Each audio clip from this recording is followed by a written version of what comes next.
दोस्तों नमस्कार। भारत की अदालत ने आज केजरीवाल को जेल भेज दिया है। क्या ये ओवरनाइट हुआ है या ये पॉलिटिकल वेंडेटा है?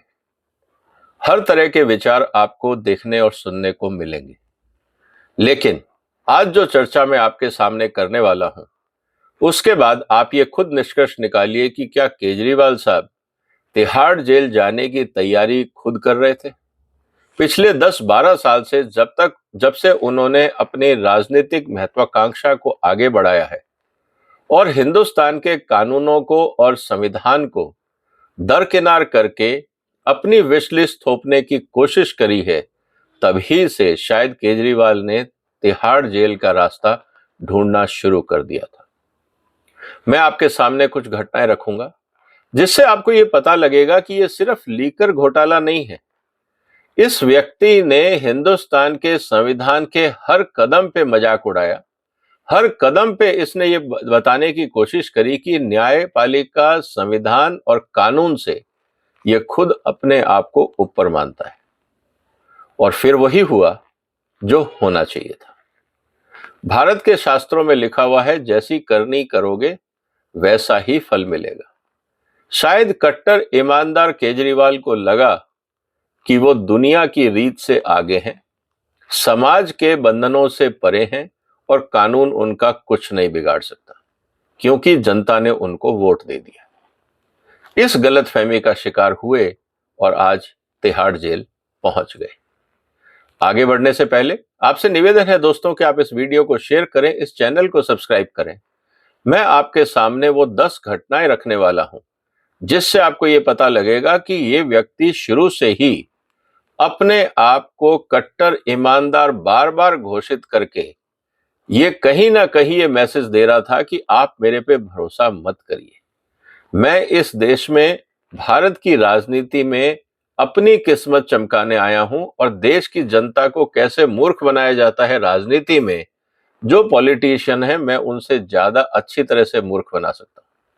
और उसको कैसे इस्तेमाल करना है, कब करना है, क्या करना है, मैं क्योंकि ज्यादा पढ़ा लिखा हूं, तो जो कम पढ़े लिखे राजनीतिज्ञ हैं मैं उनसे ज्यादा अच्छी तरह मूर्ख बनाने का प्रयास कर सकता हूं। आज स्थिति हमारे सामने है दोस्तों। जब इंडिया अगेंस्ट करप्शन का मूवमेंट शुरू नहीं हुआ था, उससे पहले केजरीवाल ने एक एनजीओ बनाई थी।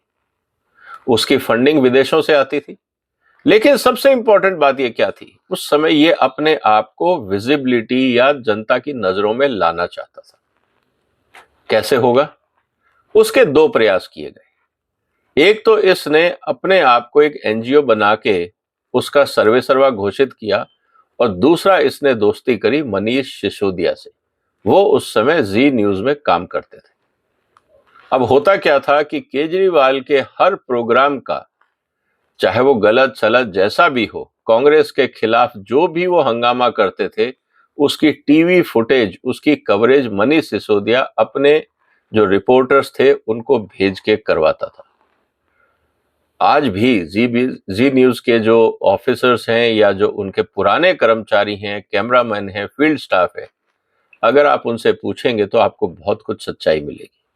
और हो सकता है, मुझे नहीं पता कि जी न्यूज लॉगबुक मेंटेन करता है या नहीं, किसने किसको कहां भेजा, अगर वो पुराने रिकॉर्ड निकाले जाएं तो आपको पता लगेगा कि ये षड्यंत्र बहुत पुराना है।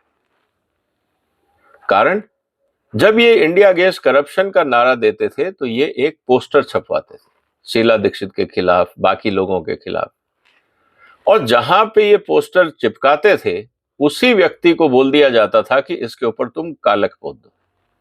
इसका मतलब ये है कि मनीष सिसोदिया के डायरेक्शन पे जो टीवी क्रू वहां जाता था, वो स्टोरी ये बनाई जाती थी कि केजरीवाल करप्शन के खिलाफ एक मूवमेंट खड़ा कर रहा है और कांग्रेस डर रही है, इसलिए केजरीवाल के पोस्टर्स पे कालक पुतवा दी जा रही है। जबकि हकीकत यह है कि केजरीवाल का जो व्यक्ति पोस्टर चिपकाने जाता था, मेरे पास जो जानकारी दी है पत्रकारों ने, जो पुराने जी न्यूज के पत्रकार हैं, कि साहब जो एजेंसी या जो वेंडर इनके पोस्टर चिपकाता था वो खुद ही कालक पोत देता था, और उसके बाद फिर न्यूज कवरेज होती थी। ये खेल चल रहा था केजरीवाल और मनीष सिसोदिया के बीच में। जब वहां से थोड़ी पब्लिसिटी मिली तो इन्होंने जो आंदोलन शुरू किया इंडिया अगेंस्ट करप्शन, उसमें इनको एक ऐसा चेहरा चाहिए था जो वास्तव में ईमानदार हो, तो ढूंढ के लाए अन्ना हजारे को।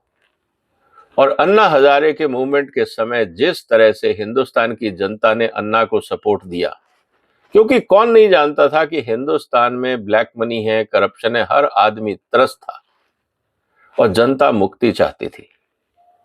तो उस पूरे मूवमेंट का फायदा उठा के इन्होंने अपने आप को एक नेशनल फिगर घोषित किया। ये बात आपको समझनी होगी। और उस समय अन्ना हजारे से बार बार आमरण अनशन कराया गया, क्योंकि आमरण अनशन अन्ना जब कर रहे थे तो सारी टीवी बाइट्स यही दे रहे थे ताकि ये और बड़े नेता बन जाएं और उस मूवमेंट के सूत्रधार कहलाएं। ये बात आपको समझनी हो। फिर इन्होंने राजनीतिक पार्टी बनाई। बात बिल्कुल सही है, क्योंकि एम्बिशन बहुत बड़ा था, देश में आगे बढ़ना था, राजनीति की कुर्सी चाहिए थी। इन सब बातों को ध्यान में रखते हुए इन्होंने जब वहां जो इनको ग्रुप में लोग मिले उनको मिला के इन्होंने आम आदमी पार्टी बनाई, क्योंकि उस समय हर आदमी इमोशनली चार्ज था। इमोशन ज्यादा थे, लॉजिक कम थे, तो सारे लोग जुड़ते गए। इसका फायदा उठा के आम आदमी पार्टी का निर्माण किया गया और सर्वे सर्वा खुद बन गए। और घोषणा क्या हुई? हम कोई टैक्स पेयर के पैसे पे बोझ नहीं बनेंगे, ना मकान लेंगे, ना गाड़ी लेंगे, ना सिक्योरिटी लेंगे, वगैरह वगैरह, क्योंकि सारे नेताओं को ऐसा करना चाहिए। शुरू में किया भी, लेकिन जब पहली बार रिजाइन किया तो इनको बात समझ में आ गई कि अगर पावर का मजा लेना है तो टैक्स पेयर के पैसे को अपने ऊपर खर्चना जरूरी। जब दूसरी बार सत्ता में आए और पूरी कुर्सी नहीं मिली तो उसी कांग्रेस के साथ हाथ मिलाया जिसको बार बार भ्रष्ट बता के अपनी रोटियां सेकी गई थी। तो कट्टर ईमानदारी का ये भी एक रूप हमें शुरू में ही देखने को मिल गया था। उसी समय मैंने कहा था अलग अलग टीवी चैनल्स पे कि इस आदमी को कुर्सी की चिंता है, इसके कोई उसूल नहीं है, कोई प्रिंसिपल्स नहीं। ये आदमी नौकरी छोड़ के इसलिए आया है कि वो नौकरी से ज्यादा सुख पा सके। ये आदमी इसलिए राजनीति में आया है कि ये अपने दम पे शायद उतनी प्रॉपर्टी और एसेट्स नहीं बना पाएगा जितने राजनीतिज्ञ हिंदुस्तान में करप्शन के माध्यम से बना पाते हैं। और देखते देखते हमने बहुत कुछ बदलते देखा। उसके बाद मुद्दा आया कि जब पूरा घटनाक्रम चल रहा था और जब इनको सत्ता मिली तो विधानसभा में खड़े होकर ये कहना कि दिल्ली की जनता ने हमको दिल्ली का राजा चुना है, ये एलजी कौन होता है। ये भूल गए कि ये वही एलजी होता है जिसने इनको मुख्यमंत्री पद की शपथ दिलाई थी। दिमाग में एरोगेंस इतना बढ़ चुका था कि संवैधानिक संस्थाओं की भी अनादर करने से ये चूक नहीं रही। और तब ये समझ में आ गया था कि ये व्यक्ति कानून की और संविधान की मर्यादाओं का ध्यान नहीं रखेगा। और ये बात जब वहां जो ब्यूरोक्रेसी में लोग काम करते थे, बहुत सारे हमारे मित्र भी थे, जब हमने उनसे पूछा कि ये नई सरकार आम आदमी और केजरीवाल की टीम कैसी है, तो ब्यूरोक्रेसी का ये कहना था कि ये बर्बाद करके छोड़ेंगे। पहली बात तो इनको कुछ नहीं आता है और दूसरी बात ये सीखना भी नहीं चाहते। ये इस बात को नहीं समझते कि देश कानून से चलता है, अलग अलग कानून है, उसके अंदर अलग अलग गाइडलाइंस हैं, अलग अलग तरीके हैं, चेकलिस्ट है, सब बातों का ध्यान रखना पड़ता है, क्योंकि ये देश की जनता का पैसा है, किसी सरकार का अपना पर्सनल पैसा कुछ नहीं होता। और केजरीवाल साहब इस बात को समझना नहीं चाहते थे। उन्होंने बार बार अपने अधिकारियों को ये कहा कि जनता ने हमको मुख्यमंत्री बना के भेजा है, हम जो चाहे करेंगे, ये जो कानून है हम इनको नहीं मानते, क्योंकि अब मुख्यमंत्री हम हैं, विधानसभा हमारी है, हम जैसा चाहेंगे वैसा करेंगे। ये एरोगेंस और ये गलतफहमी केजरीवाल को धीरे धीरे धकेलती चली गई और आज वो तिहाड़ पहुंच गए। मुद्दा आया राज्यसभा सीट को लेकर। कुमार विश्वास ने साफ बोला कि राज्यसभा सीटें बेची गई थी। आज भी केजरीवाल जेल में है, एक भी राज्यसभा मेंबर इनका प्रोटेस्ट करने आया सड़क पर? जो भी आए वो इनके दोस्त थे, चाहे वो राज्यसभा में संजय सिंह हो या इनके क्लासमेट जो आईआईटी में थे, आज उनको उन्होंने राज्यसभा में टिकट देके अपना पार्टी का दोस्त बनाया हुआ। उसके अलावा जितने भी इंडस्ट्रियलिस्ट आम आदमी पार्टी से जुड़े, वो क्यों जुड़े? कुमार विश्वास ने साफ कहा कि राज्यसभा की टिकटें बेची गई थी, इसीलिए एक भी राज्यसभा का जो कैंडिडेट है या जो सदस्य है आम आदमी पार्टी से, एक भी इनके साथ आज तक नहीं दिखा।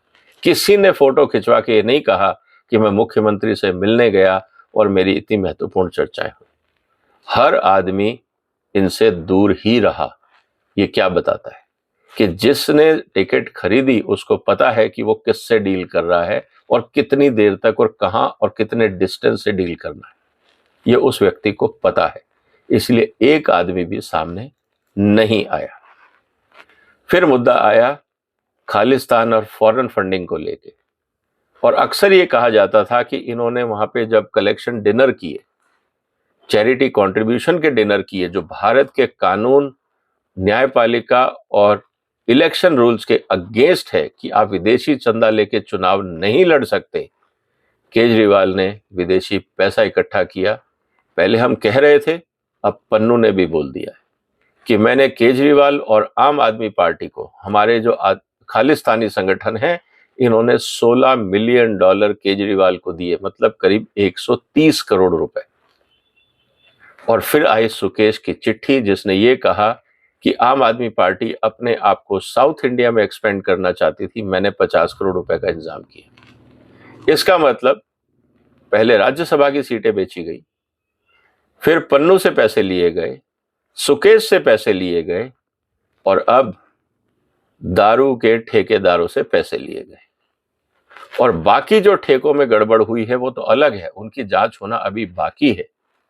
तो दोस्तों, आपको ये बात समझ में आ जानी चाहिए कि ये पहला घटना नहीं है कि केजरीवाल साहब को तिहाड़ भेज दिया और ये कट्टर ईमानदार है। अक्सर व्यापार में हम लोग ये कहते हैं कि जब कोई भी कंपनी एडवर्टाइजमेंट करती है कि best technology, best product in the world, जब आप सुपरलेटिव शब्दों का इस्तेमाल करने लगते हैं तो आप समझ लीजिए कि ये किसी ना किसी के ऊपर आवरण डालने का प्रयास है। इस वक्तव्य में सच्चाई नहीं है, कुछ ना कुछ छुपाने का प्रयास है। तो बार बार जब कट्टर ईमानदार सेल्फ सर्टिफिकेशन हो रहा था, खुद को ही सर्टिफिकेट दे रहे थे, और जब इनके आम आदमी के लोगों पे आरोप लगे तो केजरीवाल का ये कहना था मैंने देख लिए हैं सारे कागज, सब ठीक है। ये खुद ही जज बन जाते थे, खुद ही सर्टिफिकेशन देते थे, खुद ही माफीनामा देते थे, क्योंकि इनको पता था कि जिन पे आरोप लग रहे हैं वो इन्हीं के गैंग के सदस्य। आज सब के सब जेल में, और आज इन सब गैंग का जो मुखिया है वो भी जेल में पहुंच गया। तो दोस्तों, हकीकत ये है कि केजरीवाल चाहे अपने आप को कितना भी ईमानदार बोले, एक भी ऑपोजिशन लीडर ने या पार्टी ने ये नहीं कहा कि केजरीवाल ईमानदार है। एक का स्टेटमेंट बता दीजिए आप। क्या कांग्रेस ने बोला? क्या एनसीपी ने बोला? शिवसेना ने बोला? इनके बाकी साथियों ने बोला? किसी एक भी व्यक्ति ने क्या ये बोला है कि केजरीवाल ईमानदार है? मुझे तो नहीं लगता। आपका क्या कहना है दोस्तों? क्या आप केजरीवाल को ईमानदारी का सर्टिफिकेट देंगे? और अगर आप देना चाहते हैं तो अपना जो विचार है वो कमेंट बॉक्स में लिखिए। या अगर आपको लगता है कि नहीं, हम कोर्ट की बात से सहमत हैं, केजरीवाल को अब अपने खिलाफ जो अपराध है, जो इनके से क्वेश्चनिंग की जाती है, उसका जवाब ईमानदारी से देना चाहिए, तो वो विचार भी आप अपने कमेंट बॉक्स में लिखिए। उम्मीद है आप इस वीडियो को शेयर करेंगे। आपने अगर चैनल को सब्सक्राइब नहीं किया है तो वो कर लीजिए। फिर मुलाकात होगी एक और महत्वपूर्ण मुद्दे के साथ। तब तक आप अपना ध्यान रखिएगा। फिलहाल वंदे मातरम।